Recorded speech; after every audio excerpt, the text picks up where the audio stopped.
Welcome to Pocono for the running of the Pocono 250. On the pole for today's race is TJ Hanley, to the outside is Jim Gambit. Griffin Lynn is third, Tyler Lyman fourth, and rounding out your top five is Hunter Arnsdorf. So Pocono, the trek which is very unique in Pennsylvania, 3 turns, it's a triangle and not an oval. It's not 4 turns, only 3 turns, or if you have some drivers it's 6, if you have some it's 4. I don't know. So here we go, pace car into pit road, 15 laps at Pocono. It should be a good race here today as they come down the front stretch to see the star of the race, TJ Hanley, Jim Gambit on the front row. Green flag is in the air. We're racing at Pocono.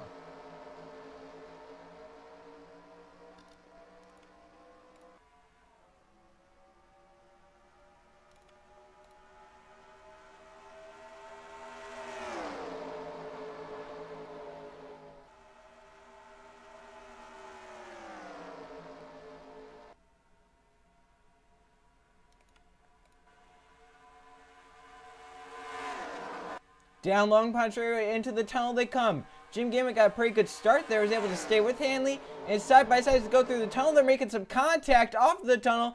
They're still making contact down the short chute. Griffin Lynn might make it 3 wide. These guys aren't careful. They're so worried about each other. Hanley trying to keep the lead that Jim Gambit is going to try and steal from, and I think Gambit off the top might get it right here. Gambit has won a race this season at Las Vegas. Hanley trying to get his first win this season. And Gambit leads lap number 1. And here comes Griffin Lynn, 3 wide to the bottom. I thought he was going to try and help Hanley past the 16, but instead Lynn makes it 3 wide. Now which lane goes into turn 1? Inside, middle, outside. They're still making contact. Gambit and Hanley slide up the track. Close to each other as they come off of turn number 1. Don't go 3 wide in the tunnel, but it looks like they might. Hanley, Griffin Lynn, Jim Gambit are going to go 3 wide through the tunnel turn, which is never a good thing to do here at Pocono. They're sliding up. They're making contact. Hanley's in the wall with Gambit. They're sliding, trying to avoid it. Griffin Lynn and Kevin Bannon almost make contact. Lynn gets away. Bannon gets away. Keith Powell 3 wide with Hunter Arnsdorf. Hanley still on top of 3 wide.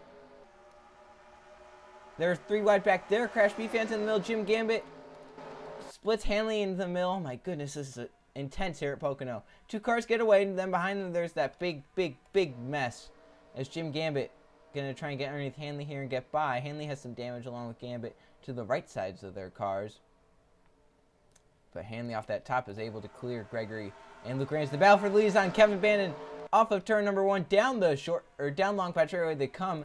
Bannon gonna try and get the lead from Griffin Lynn. They are shuffling back there. Oh my goodness, Tyler Lyman and TJ Hanley shuffled. Griffin Lynn keeps the lead. Here comes Keith Powell. Jim Gambit's trying to fight back after an issue with TJ Hanley as they were fighting hard and worrying about each other. Instead, let everyone get by.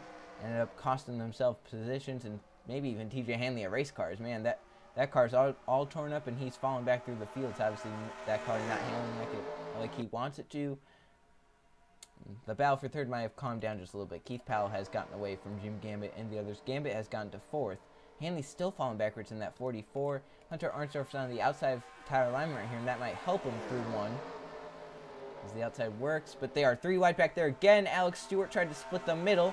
Hanley got pushed up high as they come down Long Pond, or the back stretch as they call it, into the tunnel turn, then the short chute.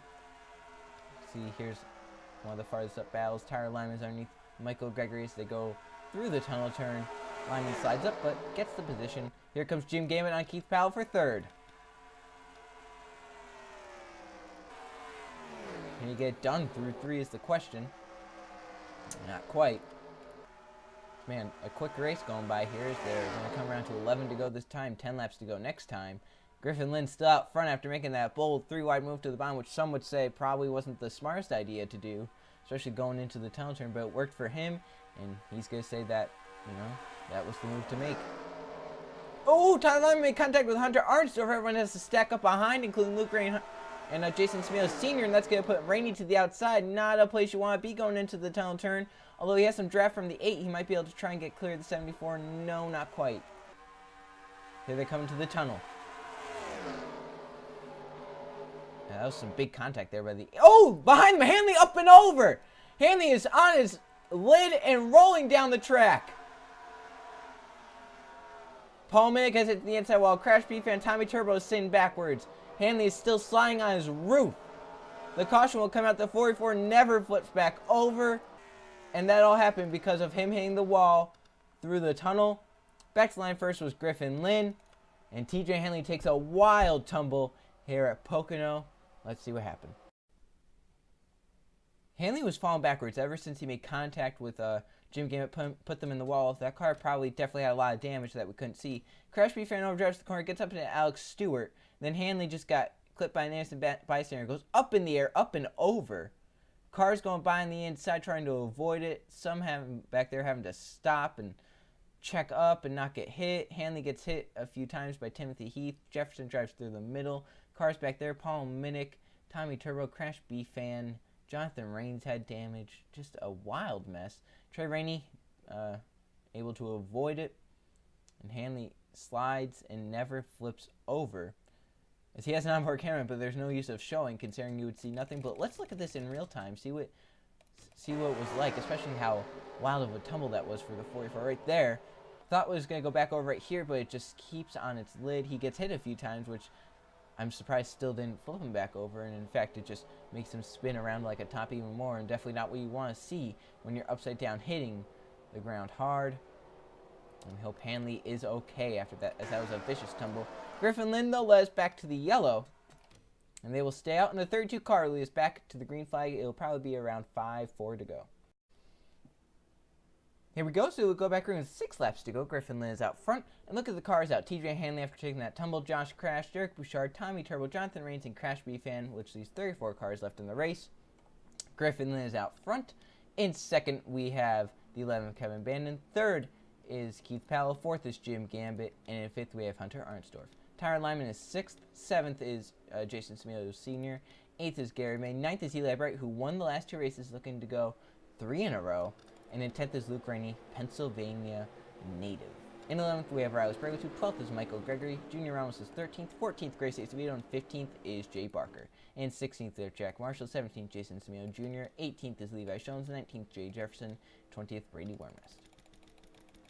So I believe right now, 9th and 10th, some of the biggest stories coming into this race. Eli Bright has won the last 2 races. He went over 72 in the first 72 target races. The last 2, he's won them, looking to go 3 in a row. And it wouldn't surprise me. Pocono, 3 turns, 3 in a row. And then Luke Rainey, Pennsylvania native. It would be so sweet to see him win in front of the hometown crowd. But they have some work to do. 9th and 10th, that's going to be a ways to go. But they can do it here at Pocono. Pace car in.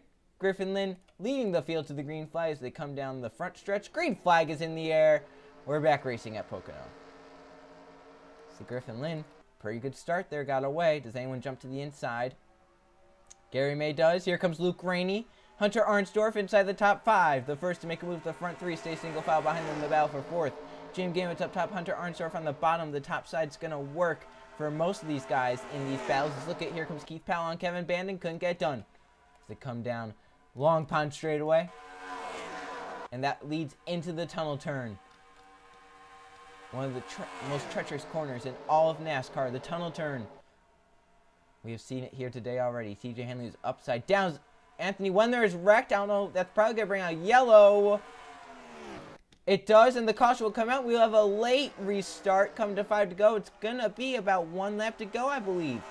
So back to the line first. Griffin Lynn, Kevin Band trying to get there. Couldn't get it done. Lynn back to the line first. As Anthony Wendler goes around the tunnel turn to bring out the yellow. Let's see what happened. Wendler was slow getting into the tunnel. I think he was involved in the wreck possibly. Hunter Bob going way faster. And look at Hunter shoot through the corner and just nails the tunnel. I don't know if that was on purpose or what. But Wendler, I think, just got dumped by Hunter Bob on purpose. Then back here, Jeff Bright trying to avoid. He does. And then look at this car right there. Paul Minnick gets it. Wow. Take evasive action to avoid. And this really helps Griffin Lynn, as it's going to give him... It's going to give everyone else less laps to get by Griffin Lynn. I think we'll have a restart with about 1 lap to go here at Pocono.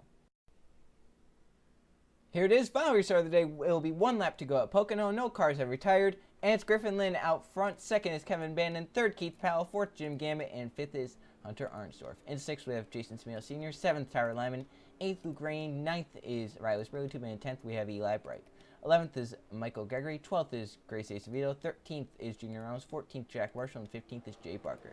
Levi Jones is 16th. 17th, Jason Smillo Jr. 18th is Jay Jefferson 19th is Bray Ernest, and 20th is Chris Dodd. There was a car that must have come down pit road because the scoring's a little messed up. It was Gary May who was 12th.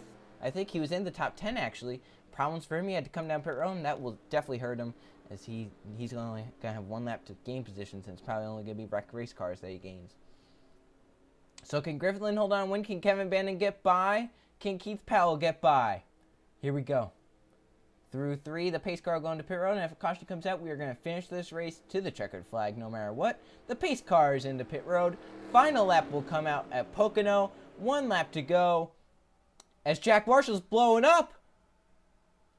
The green flag is out. We're racing. Cars are diving all over the place because they got stacked up because that blowing up car. Jay Barker's going to have a great run. Luke Rainey pulls low. Keith Powell pulls low. Hunter Arnsdorf is also to the bottom lane, trying to get every position they can. Kevin Bannon off the top. A great run. Is it going to help him get by Griffin Lynn? Down the backstretch they come.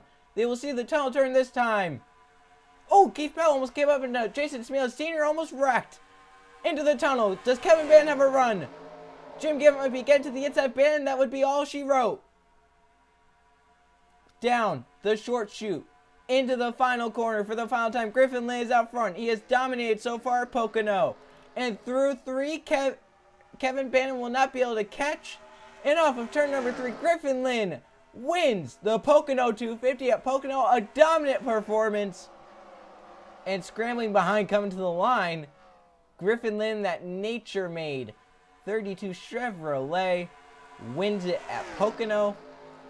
And what a race it was.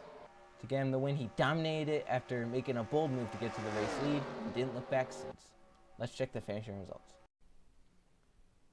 Here are the finishing results from the Pocono 250 at Pocono. There were 2 caution flags for 8 laps and only 1 lead change among 2 different drivers. And it was Griffin Lynn who led the most laps, 14 all but 1 lap, to win the race. In second, it was Kevin Bannon. Jim Garrett led the other lap, ended up 3rd. Keith Powell was 4th, and 5th, Jason Smeal Sr. In 6th, we had Luke Rainey. A great run for him in front of his hometown crowd. I'm sure he'll be happy about that finish. 7th, Hunter Arnsdorf. 8th, Riley Sprogotube, who extends his points lead. 9th, Grace Acevedo, and rounding out your top 10, Tyler Lyman. So there's your top 20. See, the guy that won the last 2 races, Eli Bright, ends up 11th. So couldn't get it done today. A good solid finish to keep him up there with the points, and he will definitely, I think, be a chase contender this season. I don't think anything can really stop him now. As you can see down here, TJ Hanley started on pole, had everything go wrong for him at the beginning, and it went wrong for him with the first caution. He went upside down, and that definitely hurts him in the points, as you will see right here. Here are those before mentioned point standings. Riley Sprogotube still on top of the points by 56 over Jay Barker. Jay Jefferson has moved up to 3rd. TJ Hanley's fallen down to 4th, but 195 back. And 5th, Jason Smeal Jr. In 6th, we have Keith Powell. 7th, Gary May. 8th, Jim Gambit. 9th is Dale Petty. And in 10th is Paul Minnick. So there's your top 20. As you can see, all these winners here in the top 20 in the points. We right now have 1, 2, 3, 4, 5, 6, 7, 8, 9, 10 in the top 20. Only 12 get into the chase. So, and then 13 or 11, 12 right here. So we have 12 winners right now that can make the chase. Griffin Lynn, 22nd in the points, moves up with that win. The 2 guys that have wins but can't use them to get into the chase, Anthony Wendler and Alex Stewart, although it would be null and void because there are 12 winners ahead of them in points. 13th and 14th winners would not make it in, so they would need to get another win, get ahead of these guys even in the points, and they have to get out of the below 30th. So the next race will be the AutoZone 200 at Road America. See you guys then.